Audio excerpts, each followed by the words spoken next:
Welcome to the Deucecast Extra. We are back for another week of Star Wars and Marvel television.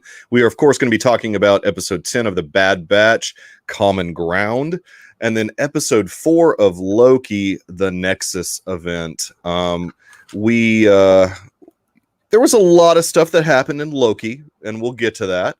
And there was not so much stuff that happened in Bad Batch, but yet again, I want to welcome Garrison the Conqueror this week. Yes. I think Marvel fans will understand why your name is the Conqueror. Yes. And you can divulge that later if you please, because Yes. I think you have some theories about the episode. Oh, for sure. And then, of course, we have got, yet again, it's become a regular thing at this point. Nick You're Milky gonna have a hard time getting rid of me at this point. I know, right? It's Nick Milky of Podcast of the Wills. Thank you so much for filling in for Dr. Earl yet again, sir. It is my pleasure to be here with you guys. I love talking about this kind of stuff. Yeah, these shows have been so fun. I've, in all honesty, I've been enjoying the Loki a bit more than Bad Batch, but that's not to say that there haven't been some outstanding episodes of Bad Batch. And this week is what I would call kind of like mission of the week type episode. Yeah. It felt very A-Team in that aspect. It but felt almost Mandalorian to me. oh yeah, I mean, in a way, I mean, here's the bounty puck, go get, this for me type situation. And and this was similar to that. I mean, obviously, they still are in debt to Sid. And so she's kind of like, in a way, calling the shots. Hunter protested a bit this week because of the fact that they were going to Raxus, which, those that know Raxus, that's the Separatist homeworld. And what clone really wants to go to the Separatist homeworld? I mean, it's not really their idea of a fun time. But Garrison, thoughts on Common Ground in general? Yeah, I mentioned it felt kind of Mandalorian-ish in kind of the serial way of the mission of the week that we talked about. That's largely how I felt about it. I did like, though, that we learned a bit more about Omega and some of the things she's good at, and I think we learned a bit more about the team in general. Yeah. This week. Yeah. So when I first watched this episode, it was like, I guess 2 a.m. on a Friday morning. I don't know why I do this to myself. I should not be staying up this late and watching any television, especially a 30-minute animated show. But I was really hoping that Avi Singh was somehow related to Aura Singh. I was like, this is happening. And then, of course, I watch it with closed captioning and it's different spelling. Yeah. But and have no relation whatsoever. But I thought that's what they were going for. Nick, what particular takeaways did you have from the episode? I mean, Garrison mentioned a couple big ones, but anything else? I agree with the things that he said. I think the biggest thing for me is I watched it not quite as early as you did, but watching it and then jumping on Twitter, as I'm prone to do when it comes to any of this kind of stuff. It was pretty quick to want to see some people starting to throw out, oh, this is a filler episode. But I have been somebody who has. I have been on the Filoni doesn't do filler train for a while now. Right. Like, just because it doesn't mean anything right now, there's payoff coming. And I think some of the stuff that Garrison said relates to that.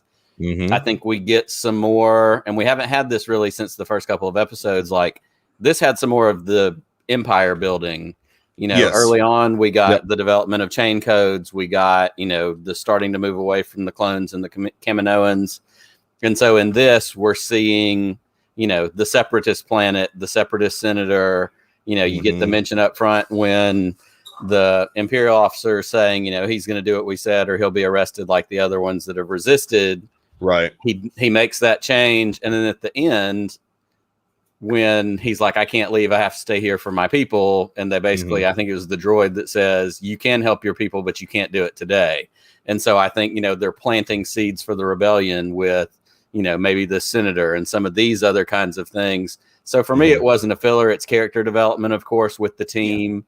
And then the biggest takeaway out of that is they're not in debt to Sid anymore. And so that opens up next week. The world is wide open again. They're not necessarily tied to being with her. So on the surface, we want to think filler, but it really is laying groundwork for what's the next 6 episodes. And maybe to some new viewers who didn't see us during Mandalorian, what we mean by Mandalorian is not necessarily filler.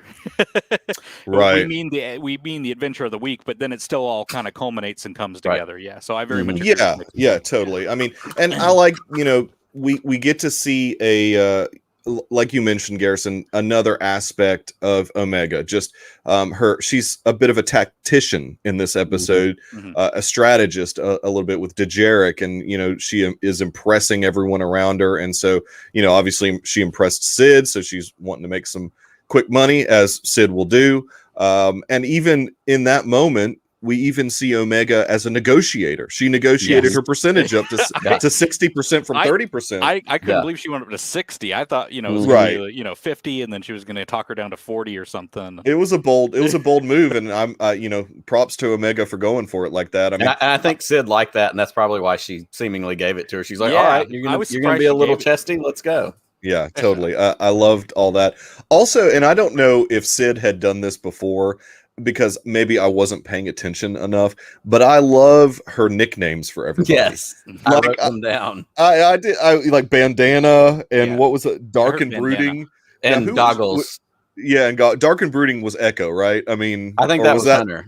So Hunter was Bandana and Dark and Brooding. Okay, yes. And if I can throw a shout out, my buddy Jackson on Twitter, Jackson the Leppy, he started a thread, I think, on Friday on Twitter. And it's basically Star Wars characters if Sid gave them nicknames, and it ended up going like 40 or 50 deep. So you can go find it. And my contribution was a picture of Porkins, and she called him Ham Solo. Oh gosh, I feel like I've heard that somewhere before, but yeah, that's always good when you see Porkins. And thanks Roth for hanging out, Fetmatic. As always, I love the interaction in the chat. It makes this fun for us to do. Not that we wouldn't do it anyways, but that just adds a fun atmosphere to it, because all of us love to hear ourselves talk and love to talk about this stuff. So for a second, I was on another live stream that does a similar thing to this, where they were discussing Loki, and their chat was totally dead. So yeah, I'm loving our chat. They have a ton of viewers, and it's totally dead. Just nobody hanging out in the chat. Well, and it happens. I mean, it's not the most active thing. Nick, you briefly mentioned Captain Bragg, and this to me felt very like we're seeing the beginnings of what we saw in Rebels with Ryloth. We see a specific captain assigned to each planet. I like just that we're seeing the building blocks of what we kind of know is coming, obviously. Yeah. But it's cool to see. And she really did not. She was your typical Imperial in the sense that she was trying to impose, her reign on people. But she also was not like, and I can't remember the character's name that was in Rebels, but what was that captain or that was? Oh, what was her name? She had the short hair. She looked like Price was the governor. It was the other one. She looked like Cate Blanchett's character. Yeah, every time she came on, they're like, "Oh, not her again." yeah. She looked like Cate Blanchett's character from Kingdom of Crystal Skull. She looked just like that same haircut. I mean, I know exactly what you're talking about. I can't. I mean, so she seemed much more menacing than this Captain Bragg. She seemed a bit young to me. Like maybe she was just put into this position, and I'm wondering with the Empire if they're having to do that. Put all of these sort of green, for lack of a better term, green military people in to try and impose, because they're still trying to get started also in a way, to try and impose this type of rule on all these different planets. And we have heard through this series that even though we have always joked around about resources being unlimited in the Empire, it's been a subject matter in this series that the Empire is concerned about, money, for lack of a better term, for having the available and what can they do to cut corners is get rid of this contract with the Kaminoans. They're trying to save some money, get conscripted troopers, and try and do it that way. Seems a little bit cheaper to them. So I like this aspect that we're getting to see all these building blocks of the Empire sort of in place through this series. It's something that I wasn't expecting at all with this series. I thought this was just going to be a Bad Batch series, and we right after Order 66, and who knew? There wasn't really much else I personally got out of the episode. There was some great action sequences. I mean, just in general, just the battle on Raxus was cool, and their escaping was cool, and their ingenuity as a team, was neat to see. Anything else that you guys wanted to talk about with this particular episode? I mean, I know there's probably more, but I mean, anything that we're missing? Oh, Governor Price. Thank you, Fetmatic. I need to throw that up there because he does always come through. So I appreciate that, Fetmatic. I liked the aspect of Omega paying off their debt with the money she earned from gambling. Because at first I was like, oh, she's getting into gambling. Great. Yeah.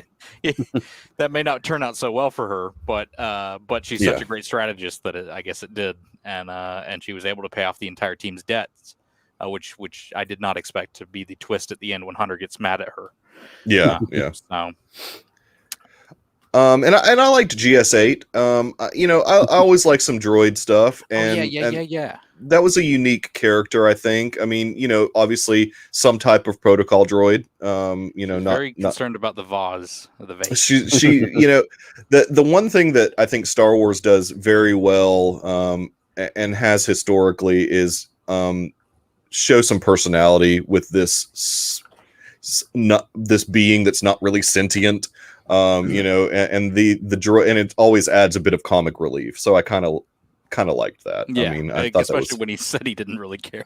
He never really was that. Right, he never really cared about the human never really cared about the vase. She was certainly more concerned than he was. In a life-saving moment anyway. So exactly. It didn't really matter. Nick, anything else on this? Yeah, just a couple of things. And of course, I have way too many notes, but a couple of things that I jotted down. I love talking about GS8 because sometimes my brain works this way because I'm always fascinated with how Star Wars names things. Because that was a droid connected to a senator, my mind went to like our federal pay system, and it's all a GS scale. And so, like, if you're a GS 5, 6, 7, you get paid a different. So I was like, maybe that's a funny little nod to being a government employee. That's Probably funny. not, but that's again where my mind goes. The Bad Batch, these last couple of episodes, they're using the stun feature on their guns almost exclusively. And I think that's interesting because they're in this transition of like, these are our brothers still, even if they're following the wrong orders. How did I not speak about that? I wrote that. Yeah, I think that has been a very intentional decision that reveals something of the nature of them also trying to still figure out what's going on, what is our role. How can we save all these other clones too? Because at some point they're going to want to help these other people, even though we know they probably won't. Well, and it's certainly kind of not nature of that.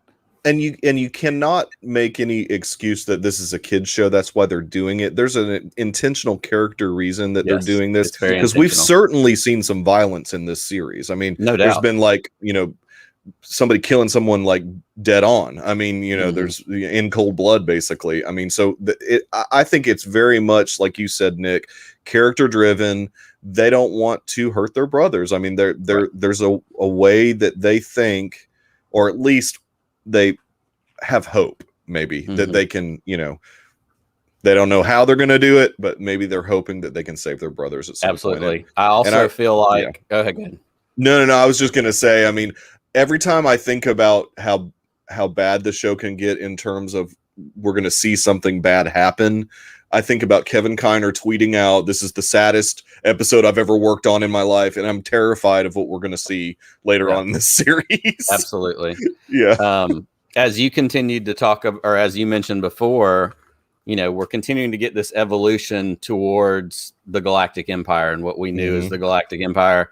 Yep. I feel like I'm noticing the subtle changes in those helmets. The Stormtrooper helmets look more like the classic Stormtrooper helmet, but with the T clone visor, and still has kind of the split, but as you look at it, they've got more of the rounded little breathing tubes. Like the shape of the helmet seems to be subtly changing a little bit. Maybe it's something that we're not supposed to notice, right away. So I thought that was interesting. And then the only last two things I had was I did love that apparently Draco is a thing in the Star Wars universe, because the senator says to Bragg, "I won't give in to your draconian tactics," right? Which is a very 7th century Athenian concept that obviously exists in our world.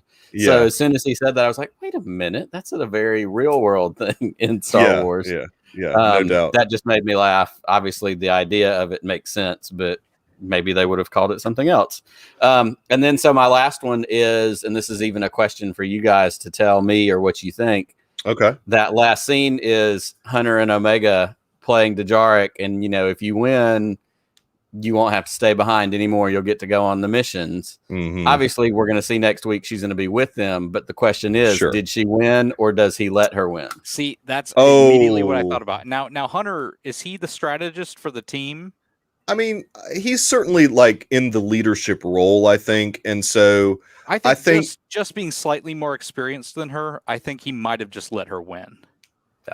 Yeah, I mean, I can see that, but I'm also at the same point thinking, okay, well, through the most of the episode, we show that Omega is immediately picking up how to play this game, and is beating the fire out of people who apparently play it a lot. I think maybe she just waxes him and just just destroys him. I mean, I'm thinking like, Queen's Gambit. She just takes him down. I mean, that's kind of like what I'm thinking. Yeah. I am inclined to think that he lets her win, and I tie that back to when they're sneaking around the palace, and he tells Echo or whoever it is, he says, "You and Omega go such and such and such and such." And he goes, or no, he says it to Tech, and he's like, "Well, that would be impossible because Omega's not here. Omega's on his mind. Yeah, he misses her, and that's and his concern. I mean, the fact that he let her stay with Sid in the first place surprised me a lot. But I think he lets her win. I think that's kind of one of those parent modes. We've all had, versions of that, playing a game with our kid. Sometimes I'm like, no, you're not going to beat me.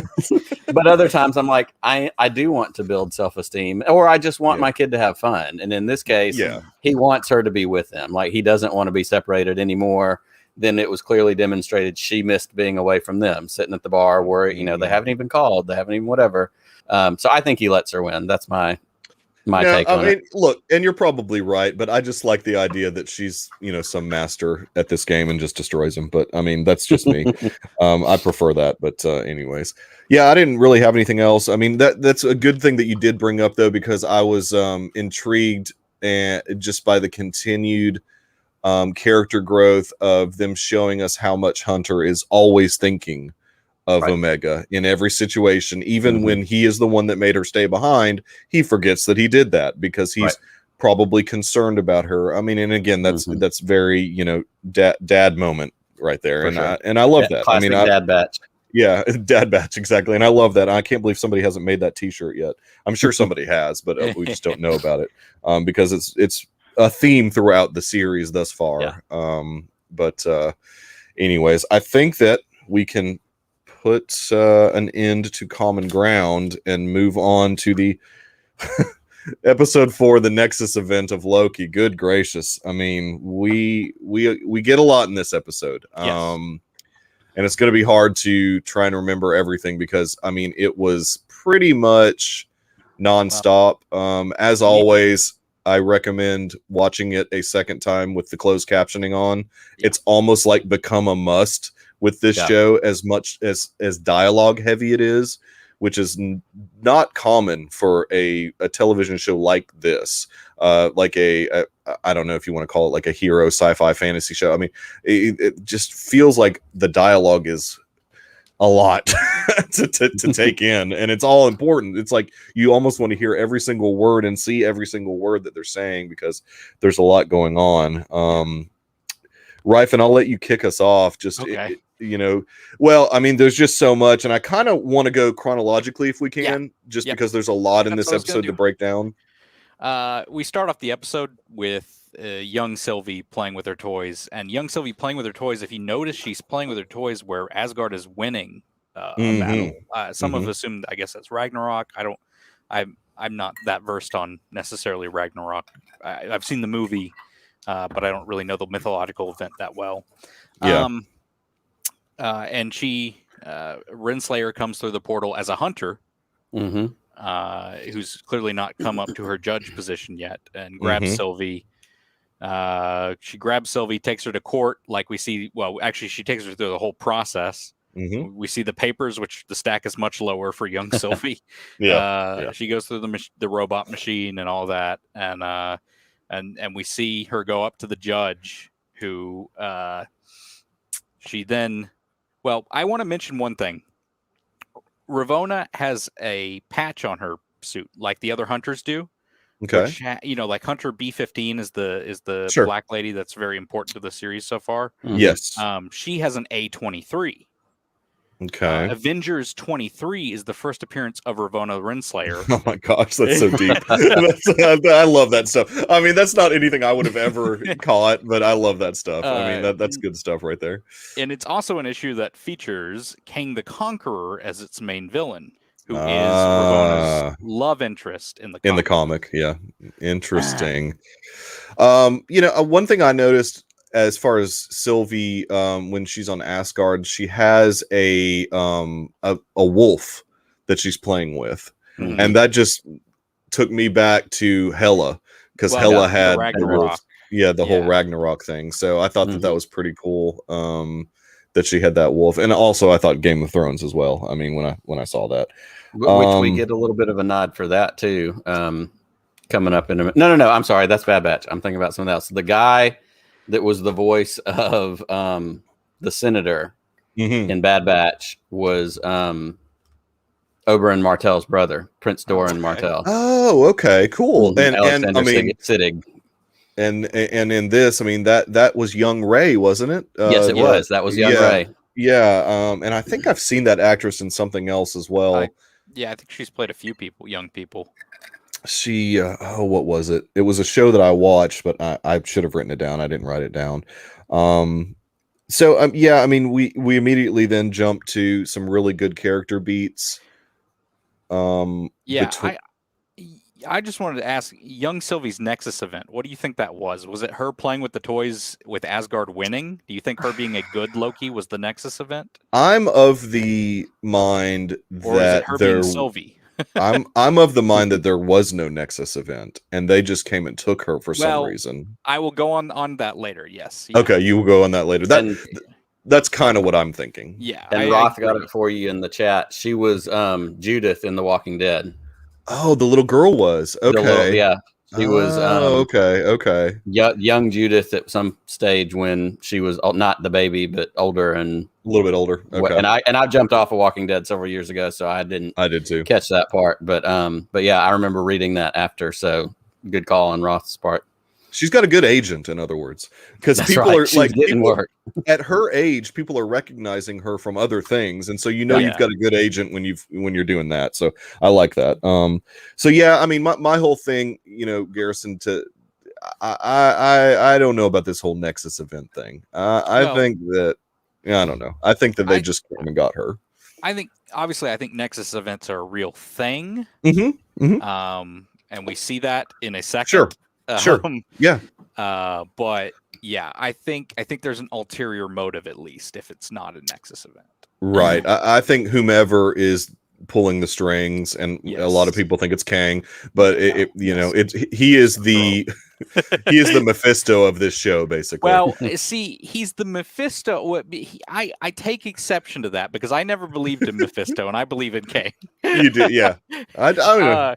That you need on a t-shirt. I believe in Kang the Conqueror has been cast in the MCU. Yes, this is true. Yeah, we know the actor Jonathan Majors, who's going to be playing Kang at some point, whether it's in this series or not, who knows. But yeah, I mean, I just think that this is Kang wanting to collect all the variants of Loki. Yes. I mean, that's kind of what I think it is. I'll just lay out my theory before we go in the episode. Yeah, go for it.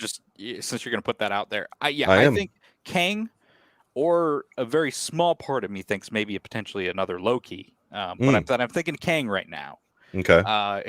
has created the TVA to get all these other Lokis out of the way, and potentially other people that get in his way as well. Throughout the multiverse, and that the TVA, could be a legitimate thing if they really wanted it to be, but clearly it's being played as a played as a front for someone else in this show. Yeah, exactly. We get the interesting character moment. We jump back on the planet. What was it? Lamentus that they were on. The planet Moon. The moon. Yeah. Yeah. Exactly. The indoor moon. No. They're both having some deep conversations about what it means to be a Loki. I think that's the point that they're having that conversation. Yeah.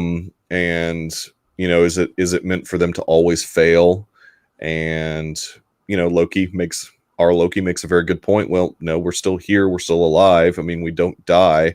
We figure out a way. And then the Nexus event happens, which is interesting. I guess, for lack of a better way to put it, Loki falling in love with himself in a way. Yes. Yeah. Loki falling in love with Sylvie. Yeah. Yeah.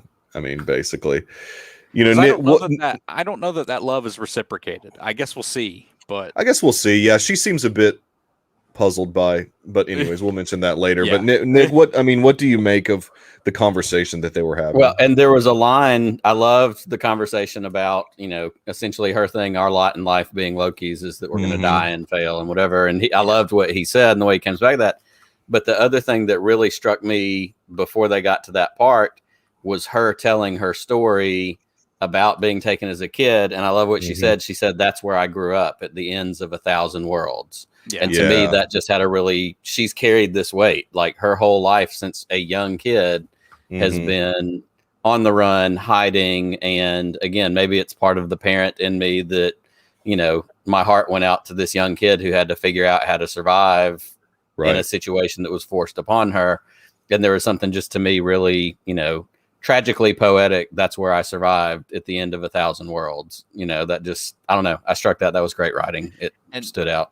As slow as Asgardians seem to age, or they're supposed to age, I mean, she's been out there for, I guess, thousands of years, really. It seems that way. I mean, and she kind of alludes to that. I mean, she didn't figure out the putting herself in apocalyptic events thing right away. I mean, she was jumping around timeline to timeline, being chased by, people essentially trying to figure it out, to figure it out, and creating Nexus events all over the place. She finds the first apocalyptic event, and no one comes, and then hatches a plan from there. It makes sense.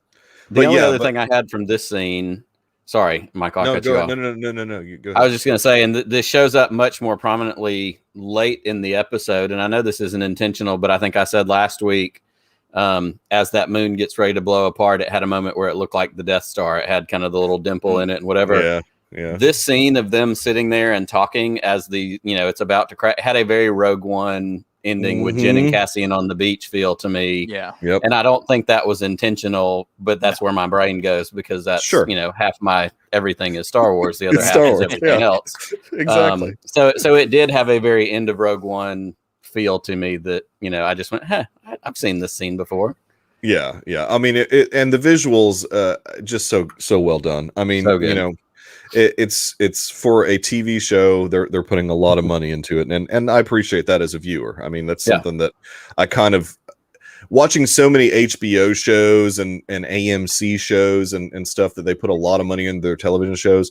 It's almost like I can't go back to network because they never.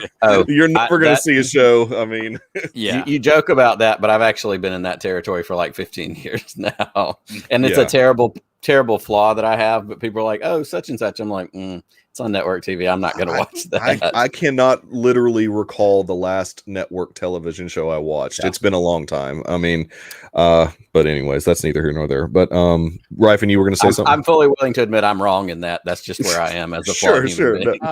I was just going to mention the Nexus event is the biggest Nexus event they've ever seen. Once Loki fell, that's right. Himself, the curve just shot straight up. Yeah, that was they sent portals out to them immediately to stop that. Exactly. And so we get, I mean, you know, they obviously they come and capture them, and we Loki. get the. Oh, go ahead. Loki gets mad because he's got one less guard. Less security. Following him. Right, exactly. One less guard. Well, and it brings back so much of what we love about Loki and Mobius. Yeah, interacting back and forth, and there's so much good Owen Wilson in this episode. Oh man, so good. Like when he's like, "Yeah, you know, what are you going to tell me? You're going to tell me I'm this and this and that." And he goes, "No, I'm going to tell you you're an asshole." Like, yeah, exactly. He's like, "You're just kind of a jerk." Like, there's those interactions and the thing with the security. Honestly, it's insulting. Like, I love those little moments of just that. Who would have ever known in a million years that Tom Hiddleston and Owen Wilson would have been awesome together? I mean, I would have never thought that those two guys, I mean, just goes to show you they're just really good actors. Yeah, and like so many things that we get when we get trailers and previews and, they're going to make a show about this. Mm-hmm. When I saw the first like preview part that had Owen Wilson, I was like, nah, I don't want this. Like, I just didn't know if I wanted him in the show, in this role, because I've loved him in some really specific things. And I love... You know, like Owen Wilson in Wedding Crashers is one of the funniest things ever. Yeah. And, you know, there's other moments. So when I see, you know, him in a mustache and in an elevator, I'm like, I'm going to have too much of a hard time letting him be who this character is. I'm going to still think of him as, you know, whoever else. But he delivers just like everybody else does. They were in Midnight Paris in Paris. Oh, I don't see. That is a Woody Allen film I have not seen, but I've heard it's actually pretty good. It actually is good. I was surprised. Anyways, Garrison, did you have something you were going to say? I feel like I did, but then it kind of left. It left you. So. Well, I mean, I think that the next scene that we get, obviously, we get them. We get them going to the room, and we get the asshole dialogue. Yes, he throws them into the chamber where we get our first cameo of the show. Yeah, a big cameo. I mean, and hey, Lady Sif, Agents of S.H.I.E.L.D. Yep.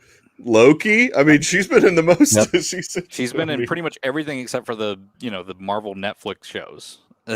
Yeah, I mean, kind of. I mean, it's pretty awesome. Jamie Alexander's great. I mean, I think it's cool that she's continuing to get to play in this universe. I think it's a character she likes a lot. And she's back for Thor: Love and Thunder. So yeah, exactly. Awesome. So it's a fun scene too. I mean, obviously, it's something we get to see. Loki being somewhat mischievous in an adolescent way, in my opinion, like cutting her hair just because he was bored, basically, was his explanation of that. And I thought that was, I don't know. I'm like, okay. It's based on an actual myth. Oh, okay. It's a tale that Loki actually cuts Sif's hair. That's an actual mythological Norse tale.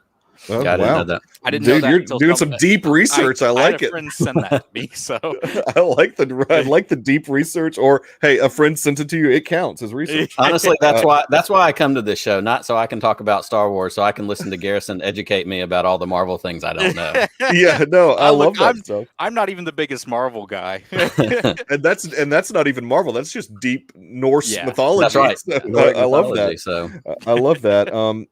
I think within this particular part, we see that happen, but then also the biggest thing that we find out, from, I guess it's Ravonna in talking to Mobius in the hallway before, is that she says that C-20 is dead. Hunter C-20 has been is dead. Obviously, Ravonna had a lot to do with that, I'm sure. Yeah, well, I think it's complete lies about the fact that and we see that later, that she was completely lucid. It's not like her brain was fried, really. Yeah, but I also don't think she's dead. Yeah, I'm not sure I buy it either. I'm there's something that comes up later, but and everyone who's watching this knows what we're talking about. But sure. I am willing to bet Ravonna might not even know that these people aren't dying. Sure, I can believe that. Sent somewhere else. Yeah, I have some questions about her knowledge and involvement, and we'll circle back to that as we get closer to the kind of the big reveal as we get towards the end. I have some thoughts on that. I did love the idea of a bad memory prison, as Loki called it, because we can all think of like 10 different things right off the bat. Like, oh my God, if I got stuck in one of those, it'd be the worst. The worst loop ever. Perfect for the TVA too. I mean, for a time variance authority, trying to punish someone, interrogate someone. Yeah, it's great. Totally. I mean, just drop them into one of those worst moments and let it just keep going. As Owen Wilson's character says, marinating Loki. He wants to go see the other one. Marinating. Just the writing is so spot on in this show. Well, I mean, and so when he brings him out of that, when he brings him out of that and he's ready to talk to him, they have another one of those great, the back and forths, and he's trying to get him, and Loki kind of says, okay, you're right. It was my plan from the beginning. And he's kind of covering for Sylvie and doing all that. Yeah. But Owen Wilson, when he gets frustrated with him, I love that he said to him, he says, what an incredible cosmic narcissist you are. You fell in love with yourself. Yeah. And so like, even he calls him on it and he's like, what are you doing, man? Like, what's going on here? Like, you can't bullshit me on this. Like, I'm here. I see you. I know what's going on. And that's after the great trick that Mobius pulls on him, which is the telling him that Sylvie died, because he knew that Loki had such care for Sylvie. Right. Well, I mean, and I like that. I like that we get to see Mobius being good at his job. I mean, because I think that what happens often, and this is no fault of Owen Wilson's necessarily, but we don't necessarily think that the characters that he's playing in anything are really that bright. It's just, it just feels that way with the way he chooses and the choices he makes as an actor. But I'm glad that we got a bit of that. So yeah, I mean, I guess since we're getting a lot of these questions in the chat about, are these characters dead? I mean, let's go ahead and talk about that. They're shots of the trailer that still haven't been played of him still in the show. So I mean, everyone who's been pruned, I imagine every object that's been pruned is still out there on this planet that Loki's been sent. I mean, I call it Pruneville. They're in Pruneville, basically. We'll get more answers next. Is it black and white, or has it moved to color in Pruneville? Pruneville, exactly. I imagine we'll get more answers this Wednesday as to what this place is. Whether it's because I've got a few ideas. Is it a place also outside of time and space like the TVA still seems to be? Even though they're a fraud organization, they're still outside of time and space. It seems.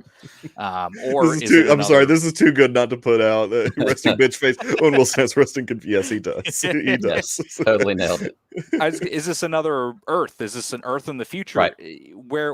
Where Ravonna comes from, she comes from the 40th century in the comics, where a king rules over the earth. Her father, not Kang, but Kang is still there in the future as well, because he's a time traveling villain. Yeah, he's a time traveling guy. Yeah, that's interesting. Yeah, I mean, and we'll talk about that tag at the end of the episode. But yeah, I think that the idea is they're certainly wanting the viewer to have the recognition that all these people that were pruned are not dead. They're all in this other location. At least I'm hoping.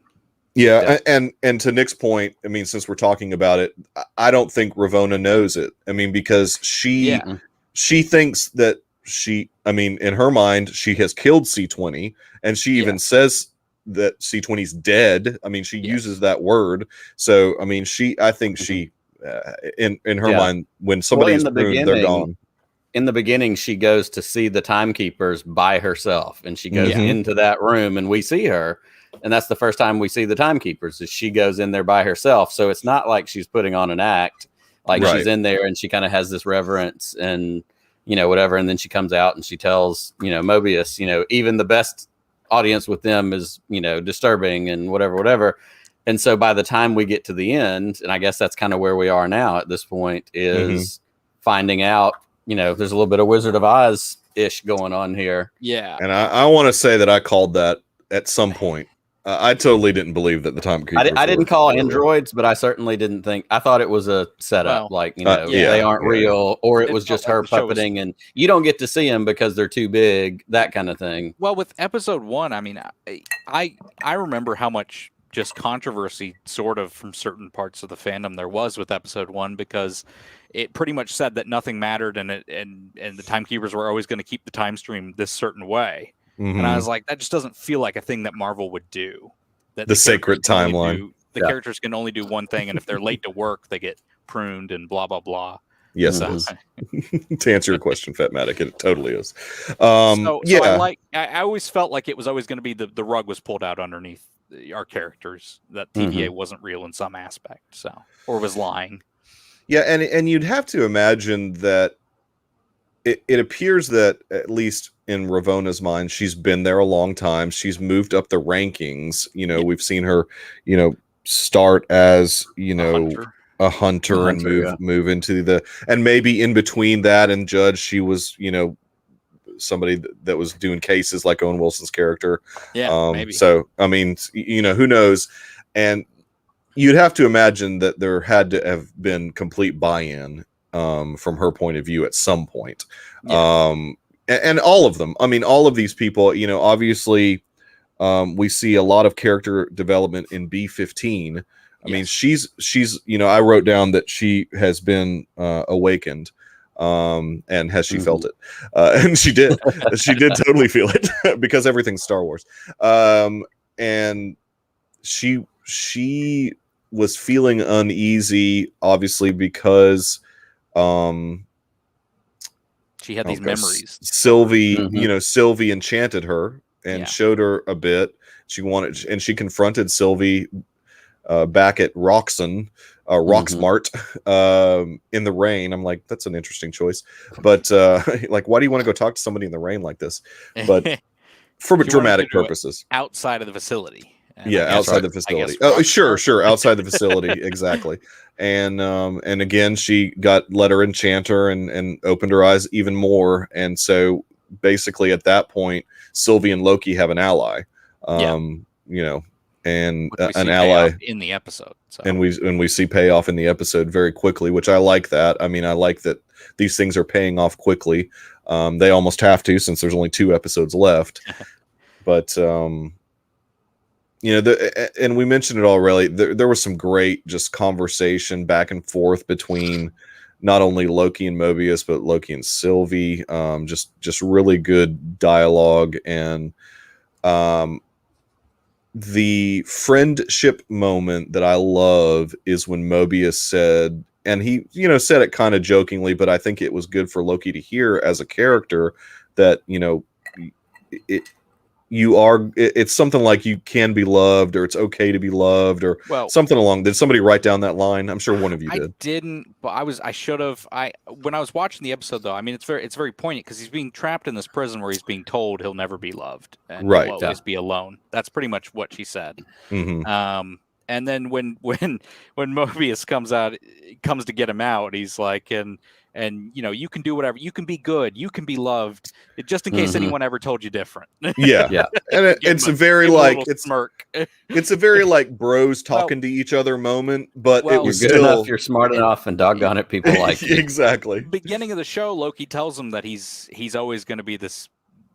You're always going to be this character. You're never going to be any different. That was always kind of the interrogation tactic that he was using.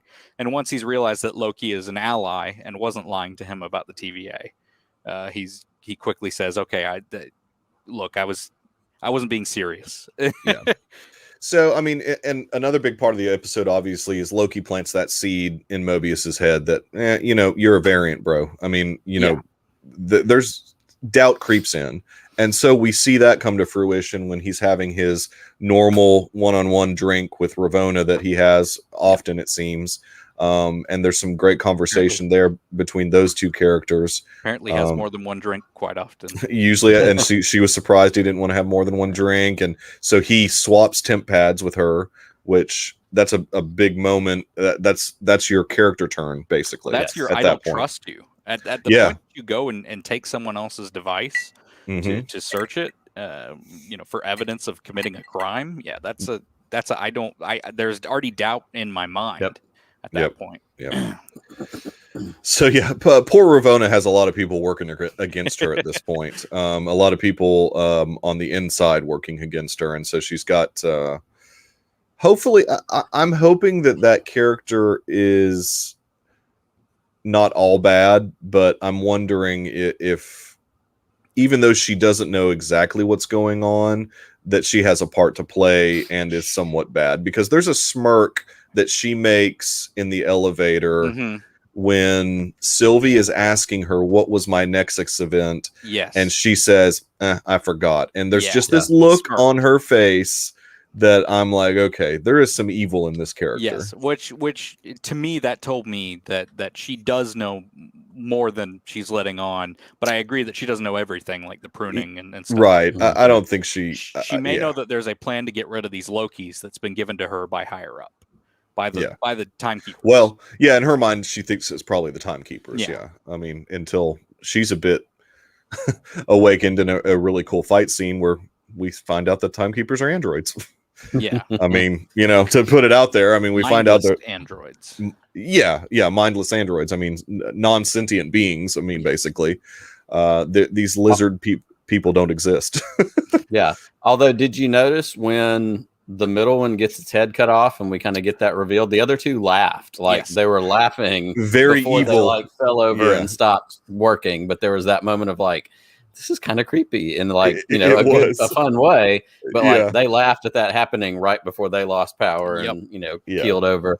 And of course, and again, and I have to say it, and I know several people who put up the side-by-side images on Twitter and whatever, the parallels between this and the throne room fight from Last Jedi are so fantastic. Like the two of them back to back with Rey and Ben back to back. Like there are several shots and scenes that, again, I'm sure was not intentional, but like it was fun. And it was fun to be like, ooh, I love, again, this idea of the big bad on the chair up top, these two who may or may not be on the same side fighting it just, you know, it mirrored it very well in a really fun way for me. The only question, and the throwing of the sword, I mean, you know, very, very much. Yeah. Echoes of it. The only question I had in the whole fight was what happened to Hunter B-15, because she kind of disappears after she throws the sword and she starts fighting. I didn't know if she got pruned or she got knocked. I was curious because obviously we care for that character at this point. Right. Yeah. That was kind of weird that they didn't show us what went down with her. I'm gonna guess she just got knocked out since they didn't show her getting pruned. And I think there's a wide shot when Loki and Sylvie are talking right before Loki gets pruned and hit, and there is a body laying on the ground. And I think in our mind, we're supposed to assume that was Ravonna, but I think it's possible that it could have been, you know, it could have been her too. So, you know, maybe that's, I don't know, or it could have been some other, you know, somebody that got stabbed with the pointy end, not the pruning end. Yeah, exactly. Before I forget to say it, I do like the mention of vampires. Yes. You know, a little Easter egg there. Obviously, they said Kree and Titans, and I was like, okay, we've heard of those. Vampires. And so we're gonna, you know, obviously that's our friendly neighborhood daywalker. They're alluding to there, I think, just for the audience's sake. And there are always bad guy vampires too. Oh sure, yeah, no, but you know, you immediately think of they're trying to throw Blade out there for you. Absolutely. Which I'm very much looking forward to Mahershala Ali's portrayal of that character. I think that's going to be great. I didn't know that was happening. Yeah. Oh yeah, he got announced at one of the big events. I'm totally down for that. San Diego Comic-Con 2019, the end of the panel, he brought up Mahershala Ali with a logo that said Blade and put on a Blade hat. And then they announced that the first family was going to be coming soon. And awesome. Big event. Totally down for that. Yeah, it's going to be, I'm very much looking forward to that whenever it happens. I mean, at this point, they got to hire a director and a writer. Phase 5 is really interesting at this point with the movies that are coming out. And I don't even really know when it's supposed to start, because I don't think Black Widow was supposed to be part of Phase 5. I think it was 4, but Phase 4, but Black Widow was. Black Widow was supposed to be a part of Phase 4. Phase 4, yeah. In fact, Spider-Man was originally the one that we all thought began Phase 4. Yeah, because it's after Endgame. Clarified. Yeah. It's interesting. Very interesting the way things are going with, I don't know how they're going to do Shang-Chi and Eternals and tie it all together, but I'm sure there's a plan. Let's see. I'm trying to see if we missed anything important. What do you guys, did we miss anything before we talk about the only other thing before we get to the scene after the credits? And this is just, you know, kind of like I go on and on the Bad Batch about the animation and how good it looks. In this, I've really enjoyed the music, and the use of the theremin in this show is top notch, because I'm fascinated with the theremin in general, just because it's such a weird, creation and instrument and whatever. But like that whole last part, leading up to that fight and all that is just nothing but, theremin running in the background and creating that almost like funhouse mood, which at one point I wrote down, that the timekeepers are basically the Rock-afire explosion from Showbiz. Like, right? They're just all up on the stage, the animatronics or whatever. But the music in this has really, I've enjoyed that as a companion to everything we're getting.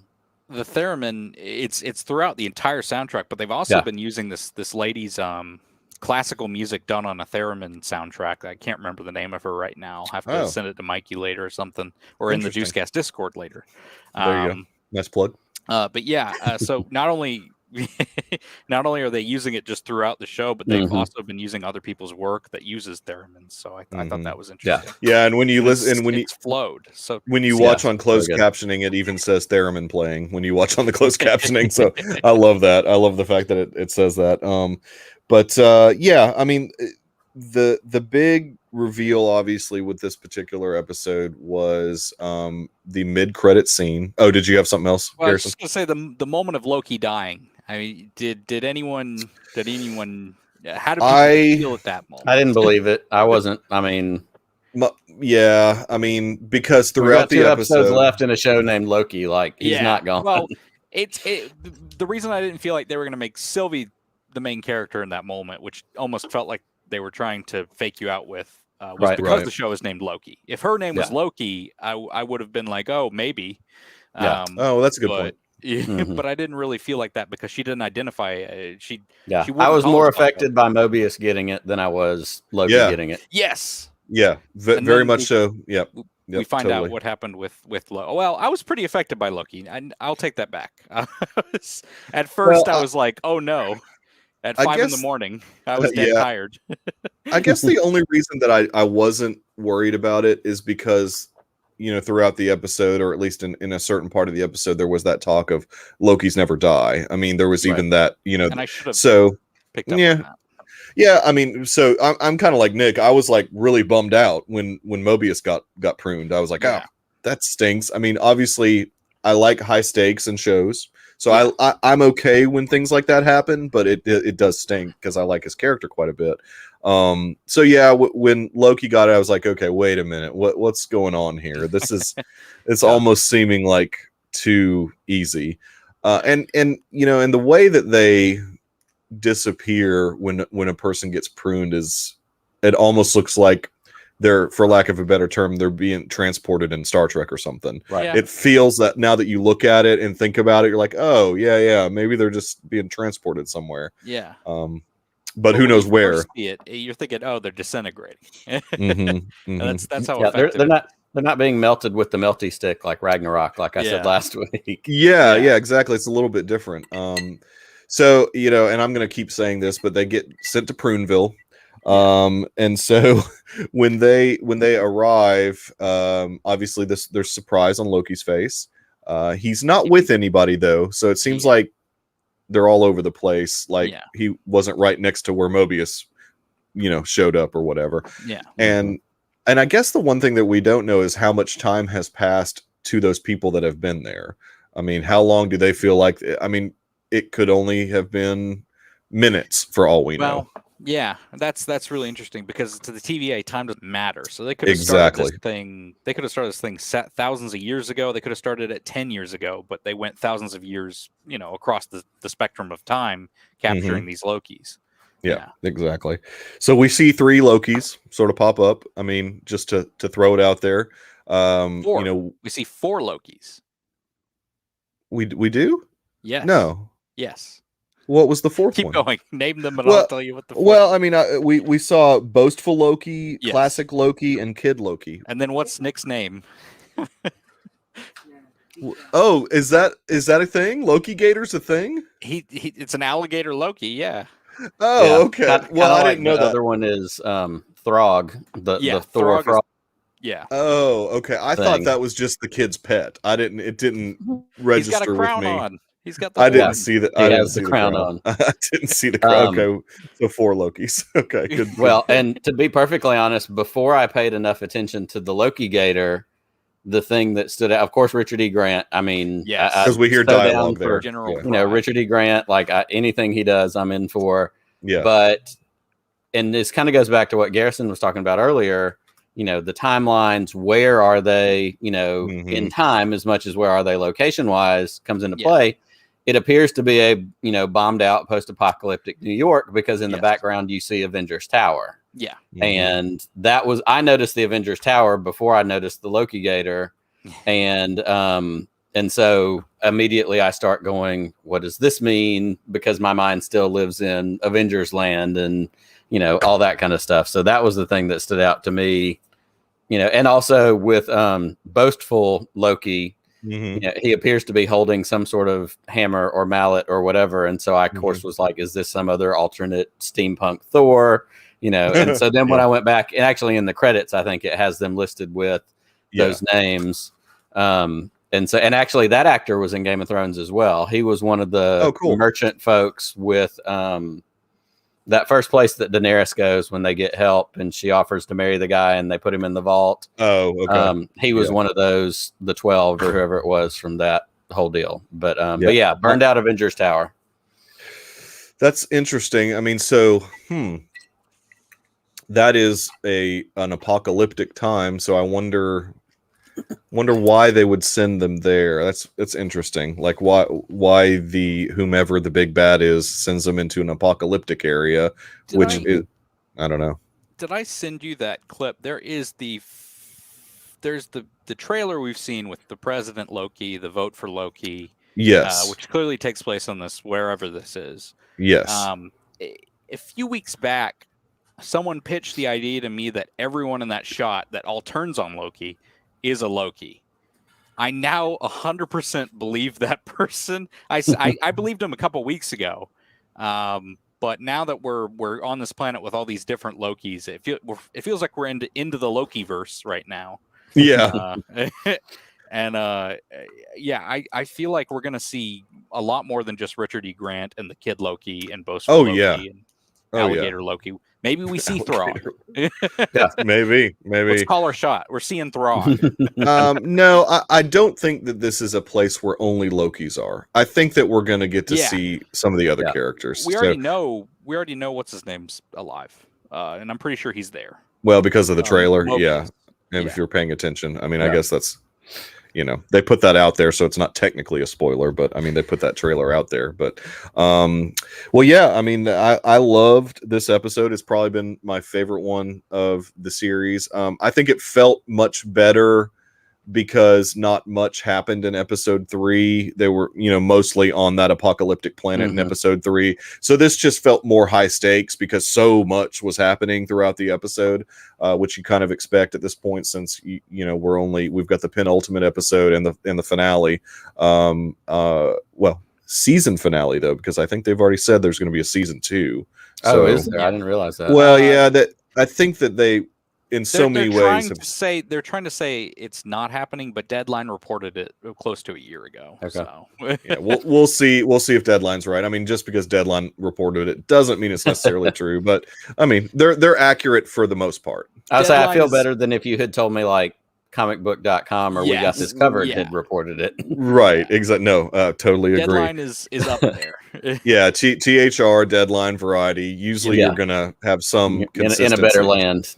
In a little bit better land than that. Or at least their sources are better. I don't know. Right. That makes sense. But Garrison, any final thoughts of the Nexus event episode? You said it was your favorite episode. It's up there with 2 for me. They're both really good episodes. I love the first 3 episodes, and I think the third one is still good, but it's a step down just because of what it is, and that's fine. But I really enjoyed it, and I can't wait to see next week. This week I'm going to be watching Loki on Wednesday, and then Black Widow on Thursday night with my friends who we haven't seen a movie together since Spider-Man: Far From Home. So. I am unfortunately not going to get to see Black Widow until maybe Monday at the earliest. So it is driving me crazy. But it is what it is. Life happens. You can't fight everything. Garrison, before we switch over to Nick, where can the people find you on the interwebs? You can find me on Twitter at SUPASH3 and on Letterboxd at GRyfin and on the Deucecast Discord if you want. Definitely. And Nick, final thoughts on the Nexus event. I agree with you. I think this has probably been my favorite episode so far. I was thinking about it as you were talking about last week and feeling like it didn't do a lot because we were in the same place. And it made me realize even in that moment, I've kind of gotten spoiled by like things that move quickly and move to different places. And like, a lot of times we would be inclined to, oh, well, this is a bottle episode. They stayed in the same place and they didn't have as much money to spend. That's not the case here. It was a building episode, but this one did move. This one did have a pace to it. And again, the last, 10 minutes of this episode just kicked it all up a notch. And yeah, I love that we're talking about this on Monday night and tomorrow is Loki Eve already. Like I'm excited to be holy crap, we're almost there. It's not like I have to wait till Friday. And I wish that they would stick in some sort of mode where Disney would keep things spread out. We got the report the other week that they're going to move all the new stuff to Wednesday because right now I'm in a golden era where I get Loki on Wednesday and Bad Batch on Friday. So the week doesn't feel so long. I have a feeling some of the Star Wars stuff is going to stay Friday. That's just, I would love that. Well, the premiere, they acted like because of the movies, they're going to move it all to middle of the week. Yeah, unfortunately, that we already know the premiere of Visions is on a Wednesday, so it's September 22nd. So we know that Mandalorian on Friday. They should, but it doesn't look like they're going to. Not holding my breath. Yeah, and Nick, where can the people find you on the interwebs and plug your stuff? Yeah, absolutely. Podcast of the Wills. We are on YouTube, youtube.com/podcast of the Wills. We were off yesterday for the 4th of July, but I would love to encourage you to go back a week ago and check out my interview with Brian Barry from the Pink Milk podcast. We had an amazing conversation about who he is, his show, how it's informed not only by Star Wars and his life and all that. Brian's fantastic. I encourage you to check that out. This week, my guest this coming Sunday is Clayton Sandell. Clayton Sandell is a former ABC News correspondent. He's done a bunch of stuff. He's a huge Star Wars fan, and he has a great piece that was done, you can find on YouTube, called The Force of Sound, where he goes into and interviews Ben Burt and talks about all the different Star Wars sound stuff. Super great guy, super great Star Wars fan. So he's on this week. I'd love you to check that out. Otherwise, Twitter, Facebook, Instagram, we are at WillsPod. And I am also in the Deucecast Discord. I am Hank Spaceman. That's a little bit of a nod to 30 Rock, which is my favorite sitcom of all time, and Dr. Spaceman or Dr. Spaceman. Yes. But so yeah, I'm available pretty much all over the internet to the point where you're tired of seeing me sometimes. Awesome. And I appreciate you both coming on. And Nick, thank you for, this is what, 3 weeks in a row? I think so. I'm always available when you need me. I'll have you fight Dr. Earl to the death. I know. I think maybe I defer to Dr. Earl. No, I think maybe we're going to need you again next Monday also. So Earl is out of the country at least until, he might. Yeah, I think we're going to need you next Monday. He's out of the country for a while, but just holler. Yeah, appreciate. Can I throw one more thing in there? I just saw the please chat. do. Roth also said that he's 2 episodes into Mom CU. Yeah. Caught up. So we podcast, not Podcast of the Wills, Heroes of the Mom CU. It's the podcast we're doing with my wife and my daughters, watching the MCU movies chronological order. My wife knows nothing about them. And Friday evening, we had kind of a blip in our schedules and we were all home. And so we did, thanks to Mikey, the Edward Norton Incredible Hulk movie. And of everything we've watched so far, it was far and away her favorite. So that episode went up, I think, Friday evening, and it's available if you want to check out that. They're all 20 or 30 minutes. My girls are losing their minds right now because the next one is going to be the first Thor movie, and they're all obsessed with Thor and Loki. But my girls right now are in rehearsals for a community theater play practice every night of the week from 6 to 9. So like we can't do it until this weekend, and it's killing them. Wow. But Heroes of the Mom CU, fun, fish out of water, my wife watching Marvel movies, and it's been a lot of fun to do. So thank you, Roth, for shouting that out. Yeah, no, that's I've really enjoyed listening to that show because it reminds me of the experience I'm having with at least my 10-year-old going through all of them. And so it's been fun to hear a 10-year-old's take on the MCU throughout all of this has been really fun. I'm not, ambitious enough to have recorded any of it. But she probably would have loved if we had done that. But I have too many things, so no time for that. But I appreciate everybody in the chat as always. It really makes this fun for us to be able to participate with you guys as you're watching us talk about these shows that we love. As always with YouTube, it does help if you guys share this episode with your friends. Like the episode, apparently the YouTube algorithm, picks up if you like episodes of stuff. So please do that. Obviously subscribe if you haven't, and click that notification thing so you'll know when we're going to come on. I mean, we might branch out, you never know, and do more shows. Who knows? I don't know if I have enough time, but we could. We did find out that Yellowstone season 4 will not be until November. Yeah. So we have got a long while to wait for that. But I think that means I'm just supposed to rewatch the first 3. Exactly. Gives you plenty of time to do so. So yeah, I'm looking at the calendar, trying to figure out, what we're going to do after Loki and Bad Batch. And I don't know, it's going to be interesting. Yeah, we can talk about that off air. We'll talk about that after. So anyways, I do really appreciate everybody participating. If you make a comment after, I will do my best to respond. And again, everybody have a wonderful evening.